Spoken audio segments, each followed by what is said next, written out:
Oh, God.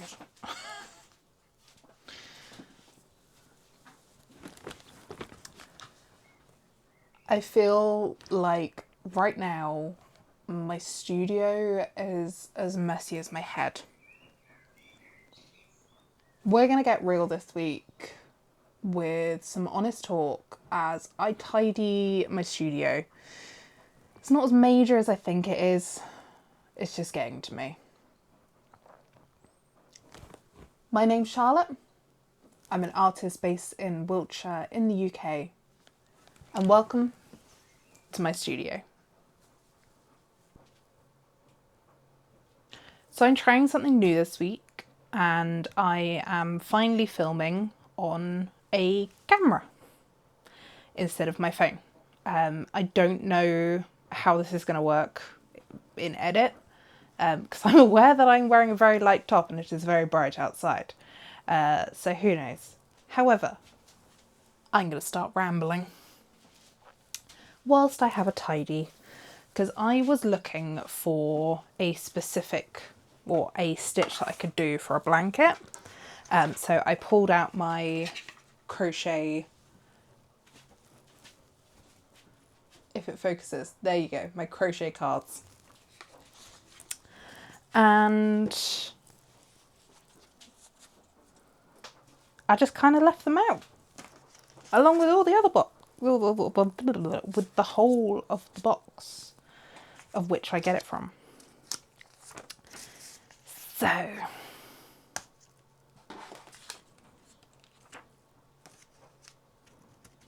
it's time to put it away because I don't need it anymore. I know what I'm doing with the stitch. I actually did the stitch wrong, but because it's, for my crocheters out there, it's the Suzette stitch, which is a single crochet, then a half, then a double crochet, then a single, then a double. I think. I know what I'm doing when I come to it.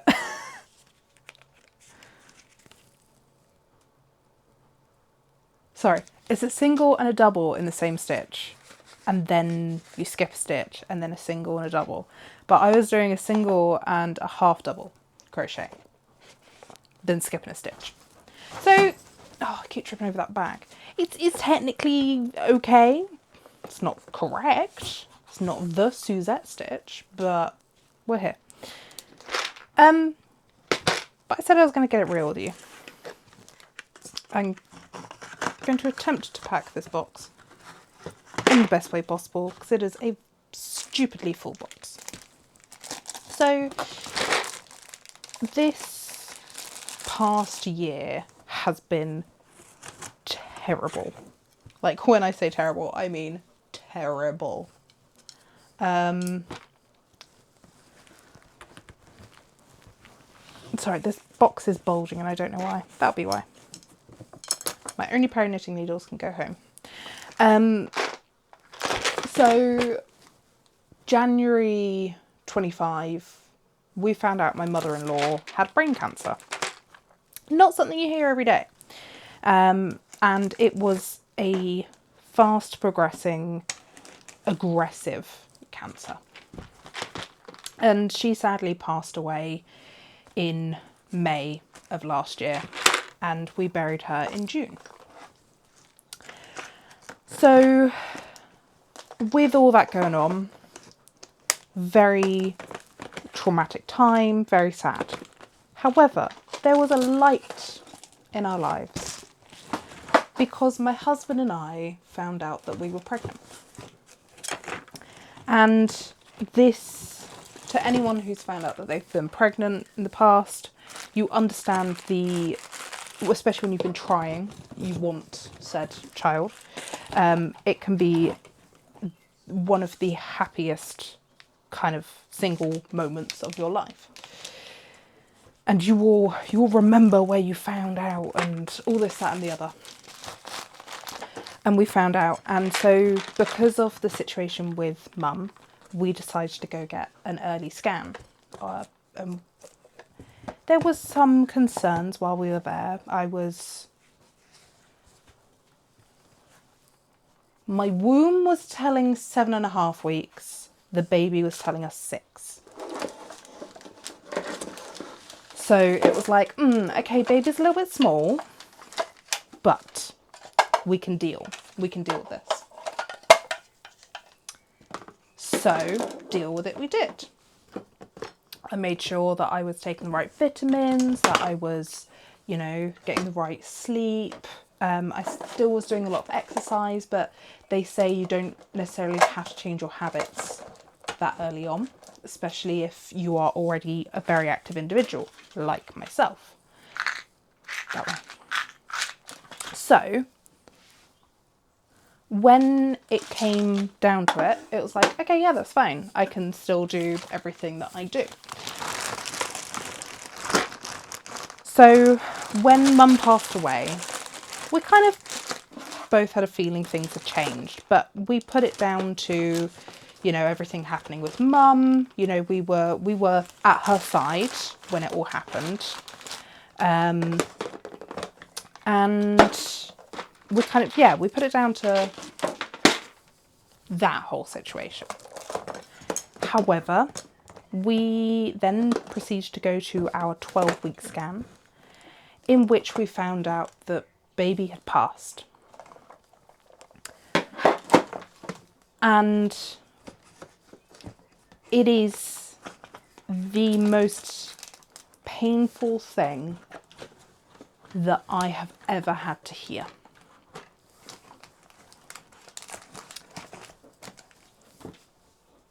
If anyone watching has had the loss of a child, I can wholeheartedly say, I understand.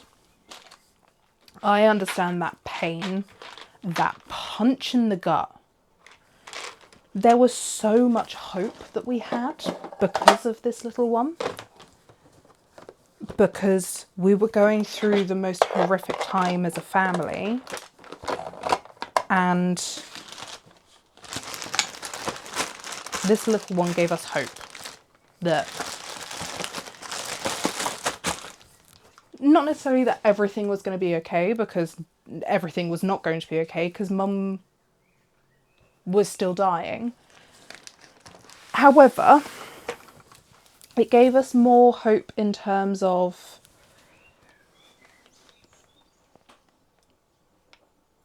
there's a legacy to continue. And all of this... Oh, sorry, this is really heavy. Oh, bloody hell. Now the leg's in the way. I'm only one person. Why would you go in? There you go. She's in. And all of this just completely evaporated that feeling of hope. Along with the parking fine, which I need to pay. Oh, where's my bin? So, to say that the 1-year anniversary has been tough would be a freaking understatement. So with grief, sometimes your body can remember before you do. And that happens quite a lot. Like, way more than you think. Oh, why is that open? The desk moves again. It happens way more than you think because the body holds on to a lot of trauma. I know all this from my psychology days, but I also know this because I am going through it. And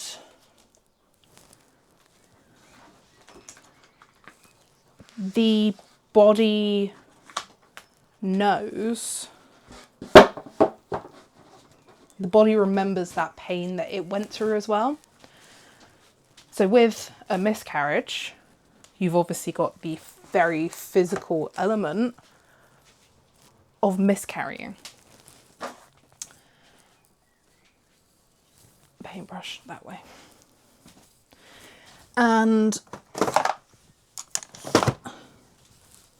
that was just a part of the series of events that happened that year. There's a lot more that happened that's staying private to the family. Oh, it's my bin. Oh, bloody hell, what am I doing? My apologies for the noise. And there's a lot that sort of come to light through these things that, you know, are going to stay with us for a long, long time. However, in you go. Thank you very much. It's that pain that has sat with me for a little while that is the reason that I missed a couple of weeks here and there posting my regular long form videos. You can have a little stalk if you want to know when the trauma happened. Pop that there. And that's why I moved it. Sorry. I'm an avid crocheter. This is my spare yarn box, or my odds and ends. And all I needed to do was put this tiny bit away.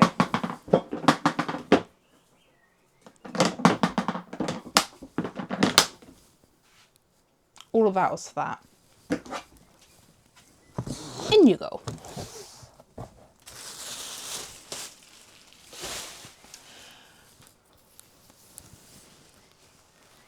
So, it's been hard to show up. It's been hard to show up for myself, for my artwork, for my job, as a studio owner. Hit up the studio Swindon. And for here. For social media, for a little bit of everything. If I'm honest. For myself, for the house, for just, yeah. Insert everything you need to show up for, physically, mentally, etc. All of that. And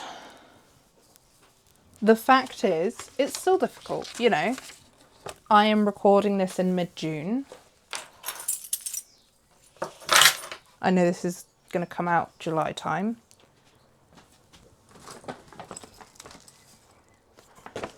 And it's still hard because,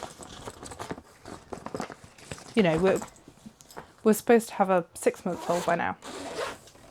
And that hasn't happened.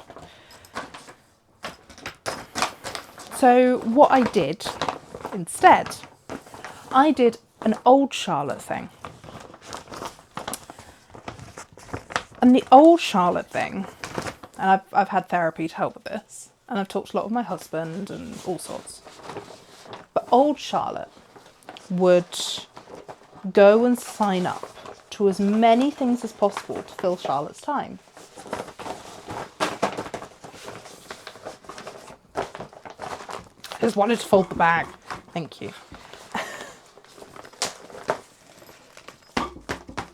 Another tangent again. You know when a bag has like an extra, there's a bit of cardboard or something to slot in the bottom? It's got one of those and it just went halfway up the bag as I was folding it. Did not help. Right, that can slot there. That can stay out because it's cute. And I'm going to move you.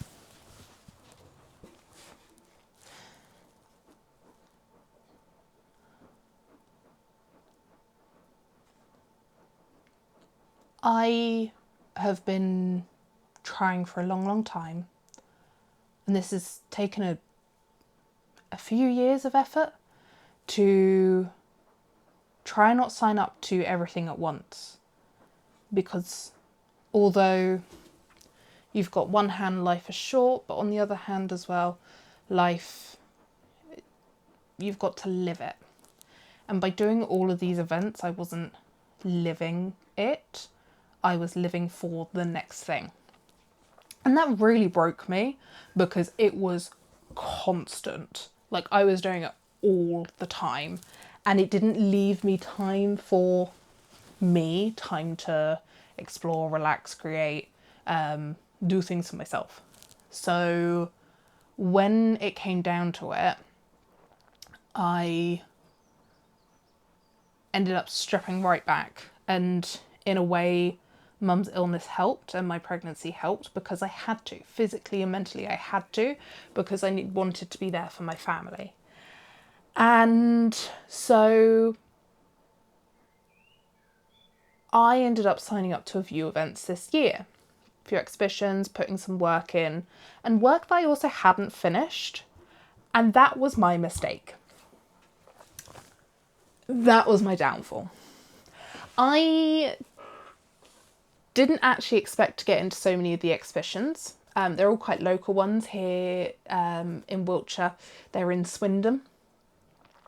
And they were running over a 2-week basis. And I didn't expect to get into 3 of those, plus a couple of other things and commissions happening. And it all fell at the same time.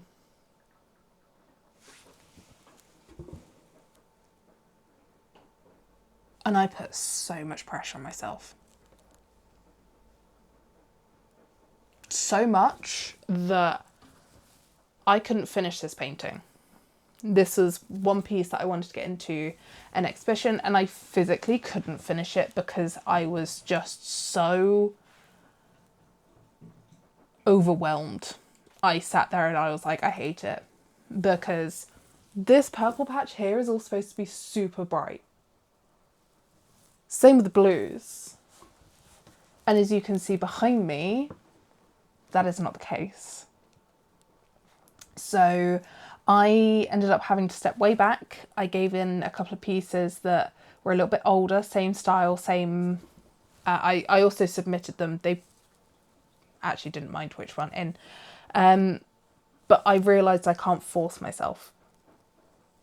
I have a commission ongoing for the summer, of which I am creating, and I can't force myself. The sketchbook ideas that I have, and the crochet that I want to do, and the Project Buster series, and running a studio, and teaching, and going to the gym, and being a housewife, and looking after the dog, all those things piled on too much. Now, I am a true advocate of having therapy. I think talking really, really helps. If that's not your vibe, I completely understand. Some people, for multiple reasons, can't. I'm a talker, as you can tell, because we've now finished tidying and I'm still rambling. But it leads me on to the fact that I've been talking to people, including my husband, who is my biggest support and my biggest cheerleader. And, you know, we went through a rough patch. We've both lost so much in these past few months, almost 2 years. And that communication is so vital.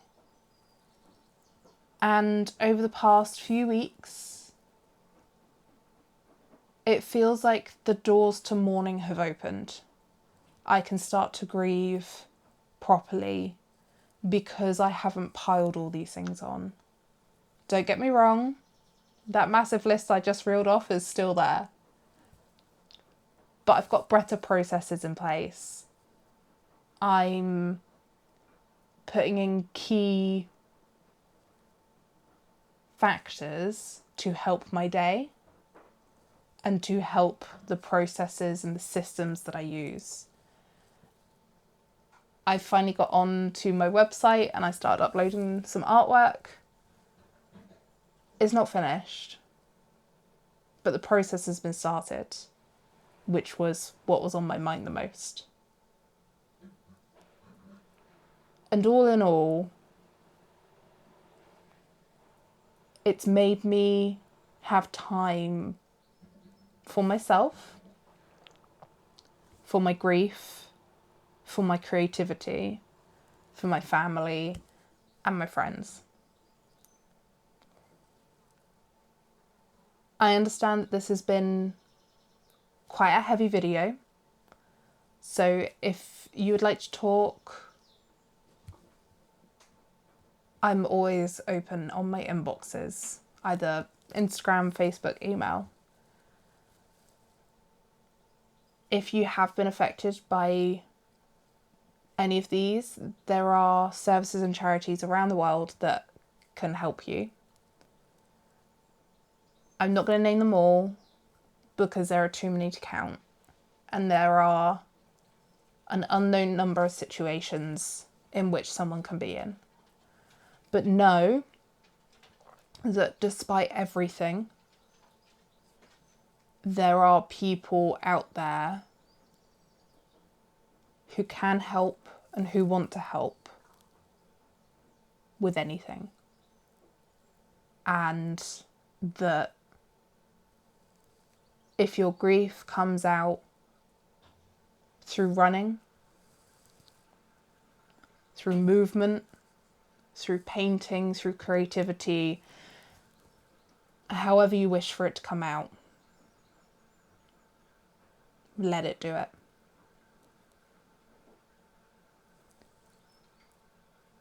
Normal service will resume with my YouTube. The creativity will be back next week. But I really wanted to take this time to get real with you all, because it's all well and great recording and sharing, but this has been such a big part of my journey that I think it's important to share. And it feels like the right time to. I thank you if you've made it this far for watching. And if you would like to see more about my artwork based on emotion, please follow along and join me for my journey. Thank you.